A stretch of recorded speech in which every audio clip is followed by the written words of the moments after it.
Roberto Campas, subsecretario de Derechos Humanos de Gobernación, negó que el ejército haya ordenado matar a presuntos delincuentes, como acusa el Centro de Derechos Humanos Miguel Agustín Pro. Rechaza que la orden de abatir delincuentes en hora de oscuridad refiera a privar de la vida, en tanto que el documento emitido en el campo militar 22 se realizó con el fin de garantizar la defensa de la población y el respeto a los derechos humanos. La Secretaría de Gobernación rechaza que la orden de mando militar en el caso Tlatlaya haya sido asesinar a presuntos delincuentes y pide hacer una lectura integral del documento presentado por el Centro PRO. El caso es que si recibieron órdenes o no, el hecho se produjo. Clara Gómez es la principal testigo de Tlatlaya. Reclama justicia para Erika Gómez, su hija de 15 años, que fue ejecutada a manos de los soldados. Presentándose ante los medios, exige que los responsables de la ejecución de su hija sean llevados ante la justicia. Quiero que se haga justicia porque ejecutaron a mi hija. Es lo único que pido. No tienen perdón de Dios y quiero que se castigue a los responsables de Toluca y a los militares. Que no quede impune como siempre, clamó. Los culpables eran los hombres armados que estaban con ella. Porque si los militares hubieran querido ejecutar a todos, ya les dije, hubieran matado también a las otras 2 mujeres que rescataron. ¿Por qué dejar a 2 vivas y matar a esta de 15 años? No hay una explicación. Yo no la tengo. Y es muy probable que haya muerto víctima de los secuestradores. O en el fuego no cruzado. hay forma de decir fue ejecutado. El segundo visitador de Derechos Humanos admite que hubo violaciones graves y llama a apresurar el proceso penal en contra de los militares.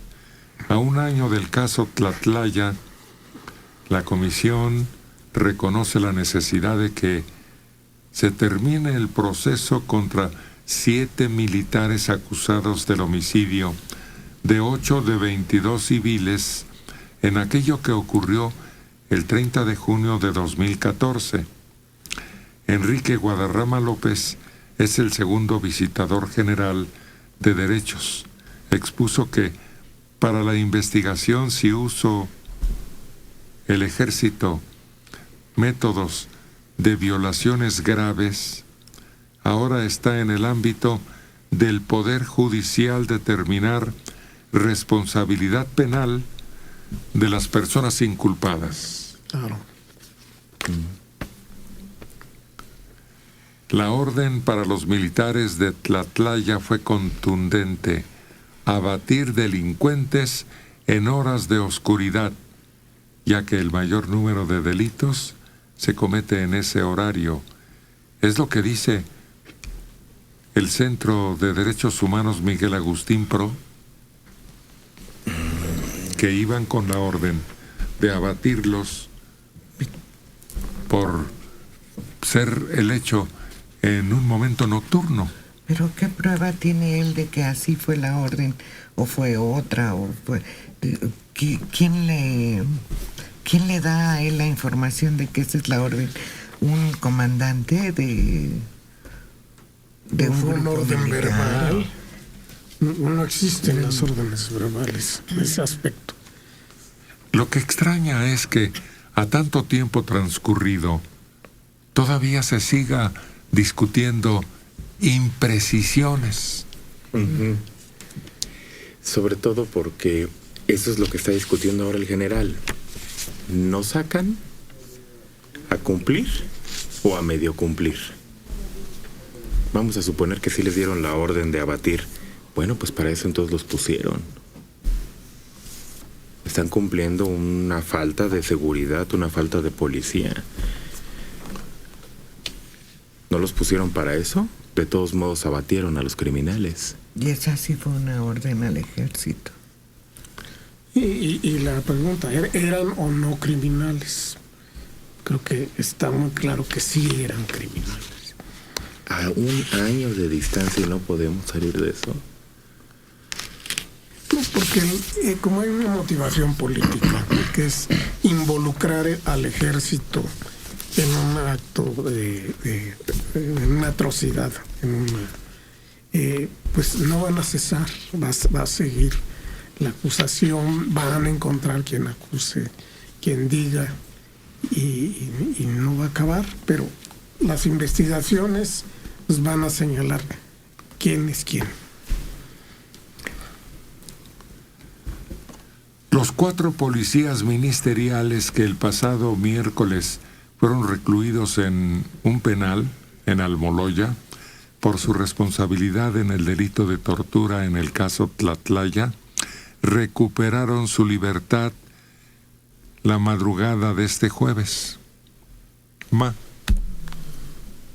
Ellos fueron los que recibieron acusación de parte de las mujeres sobrevivientes del hecho, de que habían sido sometidas a tortura para cambiar sus declaraciones. Los apresan después de la denuncia y ahora los sueltan. Pues no deben haber presentado pruebas, Héctor. Siguen con la investigación, Fianza. pero se amparan con una fianza.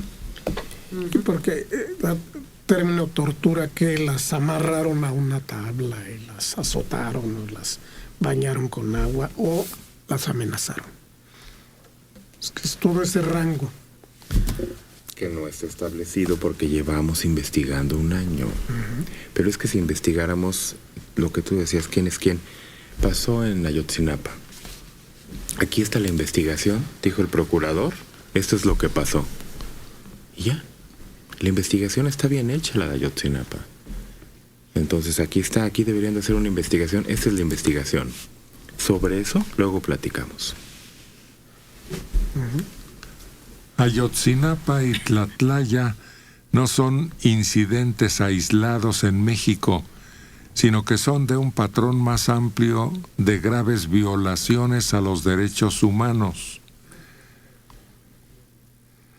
Es una carta enviada al secretario de Estado John Kerry, firmada por 82 miembros de la Cámara Baja del Congreso estadounidense, promovida y divulgada por la Oficina de Washington sobre América Latina. La carta expresa su preocupación de la situación de derechos humanos en México y afirma que los casos de los 43 normalistas de Ayotzinapa y la muerte de 22 personas en Tlatlaya no son incidentes aislados. Claro que no, porque ocurren en un país afectado por una guerra de grupos delincuenciales implacables que asesinan a miles de personas, no a 2, 3 docenas como ocurre en estos casos. Y claro, en ese marco de combate aparecen estas situaciones y eso no se menciona en la acusación. Pero lo alarmante es que Estados Unidos, a nivel Congreso, ya esté analizando esas situaciones, porque exige también explicaciones, sobre todo en nombre de los derechos humanos. Sí, en nombre de los derechos humanos han querido quitar al presidente de Siria, que era el único que respetaba a los cristianos y que permitía el libre ejercicio de su religión en toda la región. Sí, es en nombre de los... Y además son unos cuantos. Si el Congreso de Estados Unidos es la Cámara Baja, es como la de aquí, de 500. Vamos a ver en qué termina todo esto, pero urge que se le preste atención y se le dé diligencia porque no podemos tratar asuntos tan delicados burocráticamente. Hay tortuguismo ahí. ¿De parte de quién? De parte de la autoridad. Pero entonces, ¿qué autoridad debería de ser? Es que hubo obstáculos. Acuérdense que lo de Ayotzinapa no fue aceptada la explicación final. Y recuérdese también que lo de Tlatlaya fue obstaculizado en principio por autoridades del Estado de México y del Ejército Mexicano. Fue disimulado. ¿Jiménez qué? Pasaron semanas antes de que alguien se diera cuenta que ahí algo no estaba bien. Y no se debió apresurar el hecho, sino abocarse a investigar sobre el terreno de los hechos, lo ocurrido, porque pues ya después pasó tanto tiempo que ya no se pudo saber exactamente qué fue lo que ocurrió.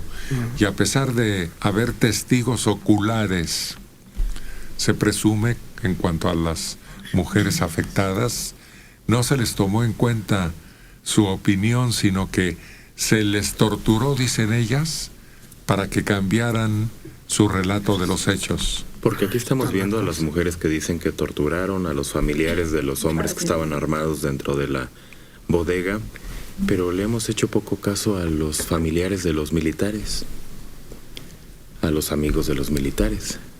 ¿Y qué estarán pensando los militares que están en activo y que sus amigos estaban ahí y que saben que estaban cumpliendo órdenes o que eran militares de honor? Pero Estarán... hay otra cosa, las declaraciones iniciales no eran incriminantes. Si las torturaron, como dicen ellas, fuera para cambiarlas en un sentido condenatorio al ejército, lo cual es una contradicción absurda.